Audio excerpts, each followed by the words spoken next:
चांद मिलता नहीं सबको संसार में, पण है दिया ही बहुत रोशनी के लिए।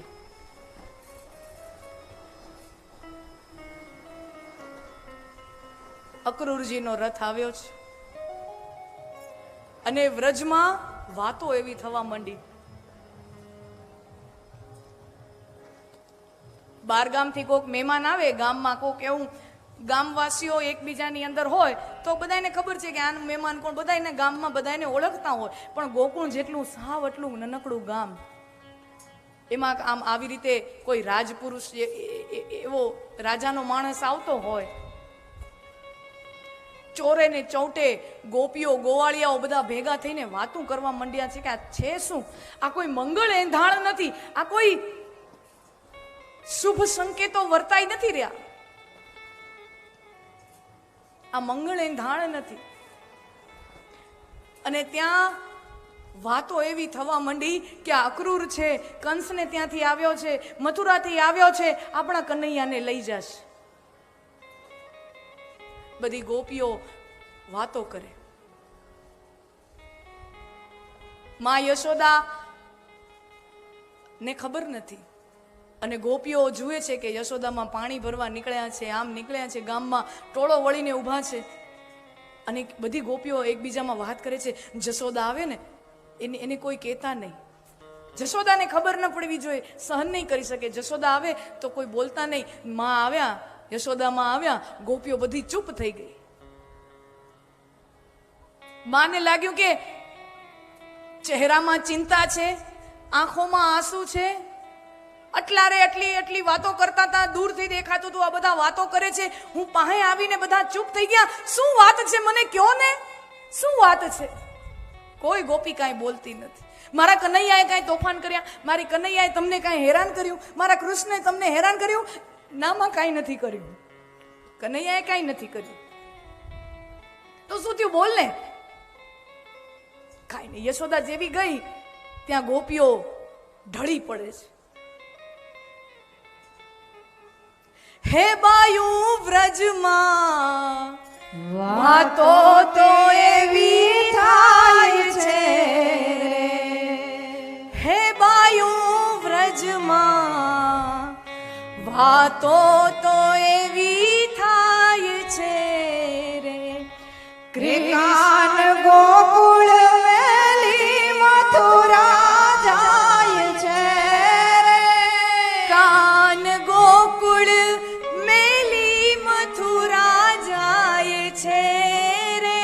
હે વાયુ વ્રજમાં વાતો તેવી થાય છે રે. હે બેની વ્રજમાં વાતો તેવી થાય છે રે. બધાના પેટમાં ફાળ પડે છે.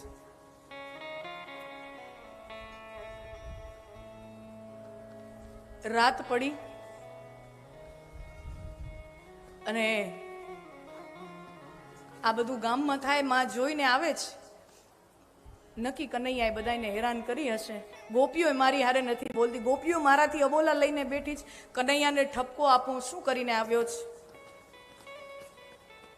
અને આમ જુએ કક્ષમાં ભગવાન પડખું ઓલી બાજુ, મોઢું ઓલી બાજુ કરીને સૂતા છે, દિવાલની બાજુ. અને પીઠ આમ જોઈએ તો દરવાજાની બાજુ આવે. માએ જગાડવાનું કોશિશ કરી, કનૈયા ઉઠ ઉઠ. ભગવાન જવાબ નથી દેતા. ઉઠ ઉઠ. માને ચિંતા થાય, નક્કી આ કાંક બહુ ખોટું કરીને આવ્યો છે. કનૈયો બહુ મોટા તોફાન કરીને આવ્યો છે. ઓલી બાજુ ગોપીઓ મારી હારે નથી બોલતી, અહીંયા કનૈયો મારી હારે નથી બોલતો. ઉઠવા દે કનૈયાને, સવારે બરાબર એની ખબર લઈશ, કાન ખેંચીશ. બરાબર પેલા ખાંડણીએ બાંધ્યો તો વળી પાછો ખાંડણીએ બાંધીશ, ખબર લઈશ. રાત પડી, સવાર થઈ અને માં પોતાના નિત્ય કામમાં લાગી ગઈ. સાવરણીથી આંગણું વાળતી હોય અને ત્યાં કનૈયો ચૂપચાપ આવી અને માની બાજુમાં આવીને ઊભો રહે છે અને કહે છે, માં મારે એક વાત કેવી છે. અત્યારે એને હેરાન કરમાં, મને કામ કરવા દે, પછી મારે તારી ખબર લેવાની જ છે. અત્યારે બેસી જા, અત્યારે મને મારું કામ કરી લેવા દે.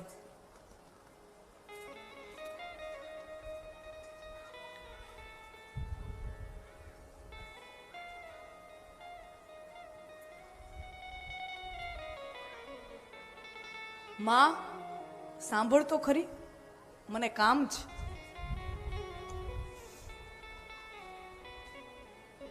અત્યારે નહીં, ચૂપચાપ બેસ. માં, ત્રીજી વાર નહીં કહું, ત્રીજી વાર નહીં કહું, મને સાચે તારું કામ છે. માનો છેડો જાલીને કનૈયો જ્યાં એટલું ગંભીરતાથી બોલ્યો, માં મને તારું કામ છે, સાંભળ. ત્યાં માના પેટમાં ફાળ પડી. કનૈયો આટલો ગંભીર? કૃષ્ણ ક્યારેય ગંભીર હોય જ નહીં. કૃષ્ણને ને ગંભીરતાને ક્યારેય કોઈ લેવા દેવા હતા જ નહીં સાહેબ. ગોકુળની અંદર કૃષ્ણને અને ગંભીરતાને કોઈ લેવા દેવા હતા જ નહીં. કૃષ્ણને ને આંસુને ક્યારેય કોઈ લેવા દેવા હતા જ નહીં. આ કૃષ્ણ રોવે છે, ગળામાં ડૂમો બાજી જાય અને ગળું રૂંધાવા માંડે. આપણે પ્રયત્ન કરીએ કે નથી રોવું, એવા સમયે ગળામાં ડૂમો બાજી જાય, ગળું રૂંધાઈ જાય. ભગવાન બહુ કોશિશ કરે કે ના, નથી રોવું. માં સમજી જ ગઈ કે આ ગંભીર વાત છે. સાવરણીનો ઘા કરી કનૈયાને પોતાના ખોળામાં લઈ પોતાના હૃદયે ચાંપી અને બચિયું ભરવા માંડી છે યશોદામાં. બોલ ને કનૈયા, શું થયું?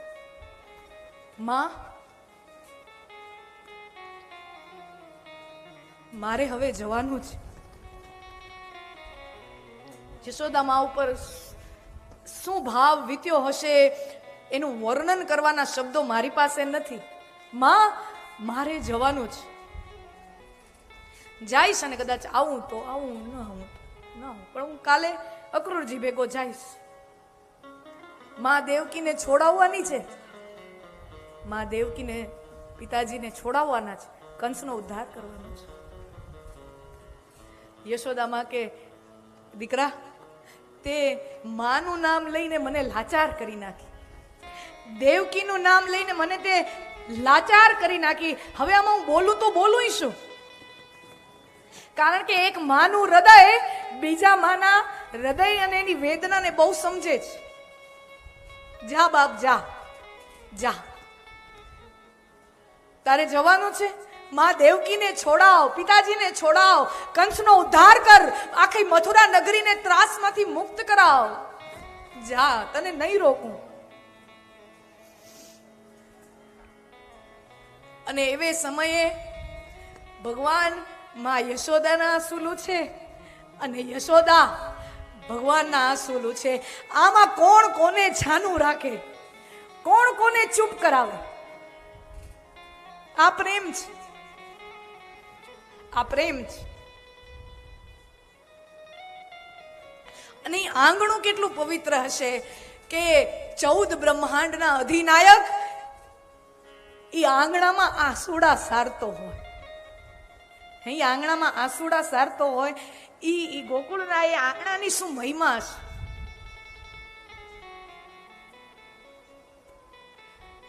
દેવકીને છોડાવજે, બધું કામ કરજે.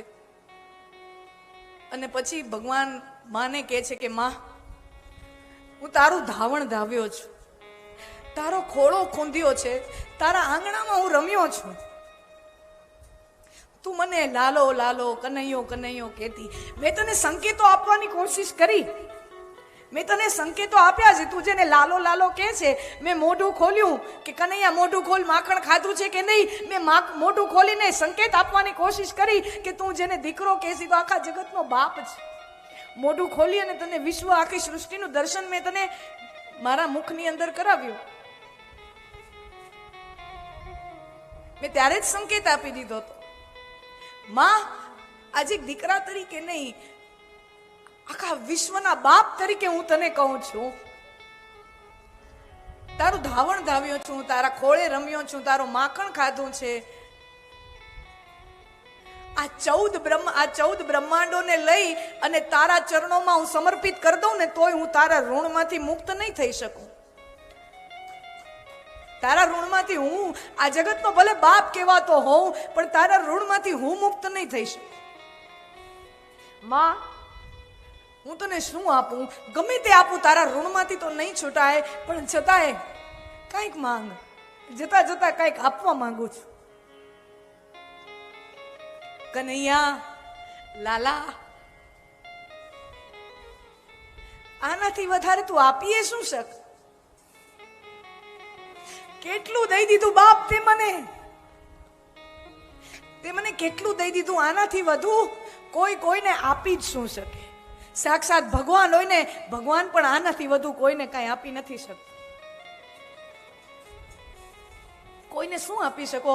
તું દેવકી વાસુદેવ પુત્ર હોવા છતાં નંદ યશોદાનો લાલો કેવાણો, આનાથી વધારે તું અમને બીજું આપી શું શકે?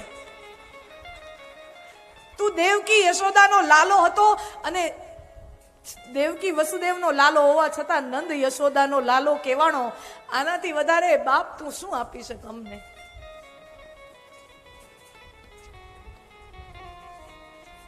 ધીમે ધીમે ધીમે માં એ આઘાત જીરવી જાય અને પછી માં કહે છે કે દીકરા, તને આપવું જ હોય, કનૈયા તું આટલો આગ્રહ કરસ, તારે કાંઈ આપવું જ હોય તો તું મથુરાનો રાજા થઈશ. તું રાજા થવાનો છે, મથુરાના મહેલમાં રહીશ. અમે તો ગામડાના અભણ માણા, અમે તો ગામડાના અભણ માણા, તું તો રાજમહેલમાં નગરમાં રહેવા વાળો, અમે અહીંયા ગામડાના માણા. પણ કંઈક આપવા જ માંગતો હો તો તું મથુરાનો રાજા થવાનો છો, તો તને દાસ દાસીઓની જરૂર પડે ને, તો તું અમને કહેજે. આ નંદ અને યશોદા તારા મથુરાના રાજ દરબારમાં દાસ દાસી થઈને આવશે, પણ કૃષ્ણ તારા વગર અમે જીવી નહીં શકીએ. અમે તારા દાસ દાસી બની જશું, પણ અમને તું સાથે રાખ. તારા વગર જીવાશે ને, તારા વગર જીવી નહીં શકીએ. માં, મથુરામાં ક્યાં મારે રહેવાનું છે? મથુરામાં થોડીક વાર માટે છું. મારું નિર્માણ તો મોટા કામ માટે થયું છે. માં, અત્યારે તને હું ન સમજાવી શકું, અત્યારે હું ન કહી શકું. મને જવા દે.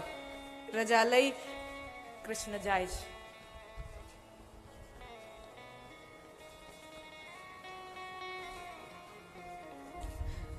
ગોકુળની અંદર અનેકો અસુરો આવ્યા. પૂતના આવી, તૃણાવર્ત આવ્યો, અઘાસુર, બકાસુર, કેટલા બધા અસુરોનો ત્રાસ. ભગવાન જન્મ્યા તે દિવસથી ગોકુળ ઉપર કોઈને કોઈ રીતે અસુરોનો ત્રાસ આવતો રહ્યો. ભગવાન અસુરોના ત્રાસમાંથી ગોકુળવાસીઓને મુક્ત કરાવે. પૂતના, તૃણાવર્ત, અઘાસુર, બકાસુર, ધેનુકાસુર, આ તમામે તમામ અસુરો આવ્યા અને ગોકુળવાસીઓ બધામાંથી આવે નહીં તો વયા જાય. પણ એક અસુર એવો આવ્યો કે જેમાંથી ગોકુળના લોકો, વ્રજવાસીઓ ક્યારેય બચી ન શક્યા, અને એ છે વિરહાસુર. વિરહ નામનો અસુર આવ્યો એ પછી ક્યારે ગયો જ નહીં. विरहासुर। और प्रेमियों को जो सबसे ज्यादा तकलीफ देता है, प्रेमियों को जो सबसे ज्यादा पीड़ा देता है, वो विरहासुर पीड़ा देता है। विरह जेवी वेदना प्रेमियों माटे बीजी कोई होई ज न सके। आ विरहसुर આવ્યો ઈ આવ્યો, પાછો ગયો જ નહીં।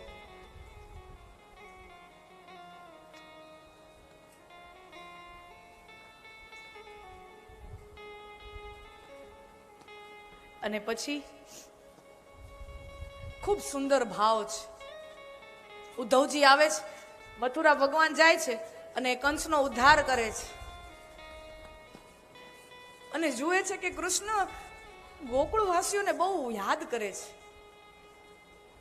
અને ઉદ્ધવજી સૌ આવે છે, બધાને ખબર છે કે જ્ઞાનનો મહિમા લઈને આવ્યા હતા, જ્ઞાનની પોથીઓ, જ્ઞાનના ગ્રંથો લઈને આવ્યા હતા કે આ ગોકુળવાસીઓ પ્રેમ પ્રેમ પ્રેમ શું રૂવે છે। નિર્ગુણ નિરાકારને ભજો, આ સગુણ સાકાર ઈશ્વરના પ્રેમમાં શું રોયા રાખો છો? નિર્ગુણ નિરાકાર બ્રહ્મ તત્વને ભજો, એમાં ધ્યાન લગાવો। એટલે આવ્યા તા મોટા મોટા જ્ઞાનના ગ્રંથો લઈને, અને ગોપીઓના પ્રેમમાં જ્યાં જોયું ત્યારે ખબર પડી કે આ મથુરાના ઝરૂખાને ખબર ન પડે કે ગોકુળની ગલીઓમાં ઘટનાઓ શું બને છે. એ મથુરાના રાજમહેલના ઝરૂખાને ખબર ન પડે કે મથુરાની ગોકુળની ગલીઓમાં શું ઘટનાઓ બની છે, શું પ્રેમની લીલાઓ થઈ છે, શું પ્રેમ કૃષ્ણ અહીંયાથી પામ્યા છે, અને શું પ્રેમ કૃષ્ણએ અહીંયા લોકોને આપ્યો છે. તમામે તમામ આમ જ્ઞાનનો જે અહમ હતો એ બધો પ્રેમમાં ઓગળી ગયો. અને પછી નંદ બાબા ને યશોદા માને મળવા જાય ઉદ્ધવજી. માં, કૃષ્ણનો સંદેશો લઈને આવ્યો છું, કૃષ્ણ કુશળ મંગળ છે. માં રાજી થઈ, નંદ બાબા બહુ રાજી થયા. દીકરો બરાબર હોય, દીકરો સુખેથી હોય, આનંદ મંગલમાં હોય, એનાથી વધારે હવે અમને જોઈએ શું. અને ખરેખર સાચે તો કૃષ્ણ ગયા ને પછી થોડાક સમય તો ગામમાં કોઈએ કૃષ્ણનું નામ લેવાનું બંધ કરી દીધું. થોડાક વર્ષો ગોકુળ ગામમાં, વ્રજમાં કોઈ કૃષ્ણ નામ ઉચ્ચારે નહીં મોઢેથી, કોઈ કૃષ્ણ નામ લે નહીં. ઉદ્ધવજીને થયું આ કૃષ્ણ નામ નથી લેતા, કૃષ્ણ પ્રેમમાં પાગલ છે પણ કૃષ્ણનું નામ લેતા નથી. જે જુઓ એ રાધે રાધે કરે. અને આજે આપણે જઈએ ને ગોકુળ મથુરા એ બાજુ યાત્રામાં જઈએ તો ત્યાં કૃષ્ણ નામનો તો મહિમા છે, પણ રાધે રાધે, રાધે નામનો વધારે મહિમા છે. રાધે નામનો વધારે મહિમા છે. બાજે ને તોય પેલા એકબીજાને રાધે રાધે કે પછી ઝઘડો શરૂ કરે, એવો મહિમા છે રાધા નામનો. તો કૃષ્ણ વૃંદાવન છોડીને જાય છે ત્યારે લોકો રાધા કૃષ્ણ નામ લેવાનું બંધ કરી દે છે. ઉદ્ધવજી પૂછે, કૃષ્ણ પ્રેમ આવડો અને કૃષ્ણ નામ ન લઈ? ગોપીઓ જવાબ આપે, ઉદ્ધવજી આ તમને ન સમજાય, પ્રેમની વાતો છે. યે પ્રેમ કી બાત હૈ ઉદ્ધવ, આ તમને ન સમજાય. અમે આટલા આર્તતાથી કૃષ્ણને યાદ કરીએ, કૃષ્ણ કૃષ્ણ નામનું રટણ કરીએ, નામને જપીએ, અને ઓલી બાજુ મથુરાના મહેલમાં અમારો નાથ, અમારો કાળિયો ઠાકર બેઠો હોય, અને અમારો ભાવ, અમારો આર્ત સ્વર ત્યાં સુધી પહોંચી જાય, અને એને પીડા થાય કે આ ગોકુળના લોકો, વૃંદાવનના લોકો મારા વિરહમાં ઝૂરી રહ્યા છે, મારા વિરહમાં પાગલ થઈ રહ્યા છે, મને આટલું આર્તતાથી પુકારે છે, અને હું કેવો નગુણો કહેવાઉં કે હું એ લોકો પાસે જઈ નથી શકતો. ભગવાનને પોતાના ઉપર એમ થાય કે હું કેવો કહેવાઉં કે હું એની કને જઈ નથી શકતો, એની પાસે જઈ નથી શકતો. અમારા ભગવાનને પીડા ન થાય ને એટલે અમે આર્તતાથી કૃષ્ણ નામ પોકારવાનું બંધ કરી દીધું, કૃષ્ણ નામ લેવાનું બંધ કરી દીધું. तेरा नाम लेना ही हमने छोड़ दिया, तुझे बदनाम ना होने देंगे, तुझे बदनाम ना होने देंगे, तेरा नाम लेना ही हमने छोड़ दिया. આ પ્રેમ છે, આ પ્રેમ છે. અને પછી ઉદ્ધવજી યશોદા માં પાસે આવે છે કે માં, કઈ સંદેશો લઈ જવાનો છે? અને માનું હૃદય હોય ને, તરત ગઈ રસોડામાંથી જઈ આટલું માટકીમાં ગોરસ લઈ આવી અને ઉદ્ધવજીને કહે, ઉદ્ધવ મારા કનૈયાને આપજો. અહીંયાથી ગયો હશે ત્યારનું ગોરસ પામ્યો નહીં હોય. માનું હૃદય છે. બાળક બારે જાય ને એ ત્યાં શું કરે છે, શું નથી કરતું, કમાવા ગયું છે, આ તે, ગમે એટલો યુવાન દીકરો બારે હોય એને કાંઈ નથી પડી કેટલો એ કમાવા ગયો છે, કેટલા કમાઈને આવ્યો, કેટલા નહીં. એને ખાલી એક જ વસ્તુની ચિંતા છે, એને બરાબર જમવાનું મળ્યું હશે કે નહીં. માનું હૃદય છે. માને બીજી કોઈ ચિંતા જ નથી. સાહેબ, તમે દિવસના 5,000 કમાઓ છો, 50,000 કમાઓ છો, 50 લાખ કમાઓ છો, માને એનાથી કોઈ ફરક પડતો નથી. તમે 5 રોટલી પ્રેમથી જમ્યા છો કે નહીં, માને એટલી જ ચિંતા હોય, એટલી જ ચિંતા હોય. માં ગોરસ આપે છે અને ઉદ્ધવને કે, ઉદ્ધવ